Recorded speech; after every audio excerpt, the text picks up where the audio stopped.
আজকে আমি মাখাবো পেয়ারা মাখা। চলো দেখে আসি পেয়ারা মাখাতে।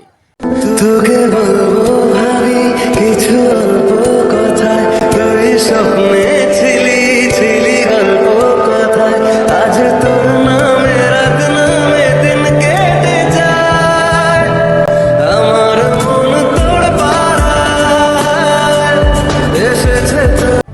প্রথমে লবণ দিলাম, তাদের সদর করে দিলাম, তারপর হলুদ দিয়ে দিলাম, তারপর মরিচের করে নিয়ে এটা ভালোভাবে মাখালাম। ভালোভাবে মাখিয়ে নিলাম, সুন্দর করে মাখিয়ে নিলাম। সবাই চ্যানেলটা সাবস্ক্রাইব করে দেবেন এবং লাইক করে দেবেন। আমি নতুন একটা আইডি খুলেছি, সবাই সাবস্ক্রাইব করে দিবেন। আমার পরাণে পাখি তুমি বিনে থাকে আনমনা। অনেক স্বাদ হয়েছে, আপনারা বাড়ি ট্রাই করে দেখবেন।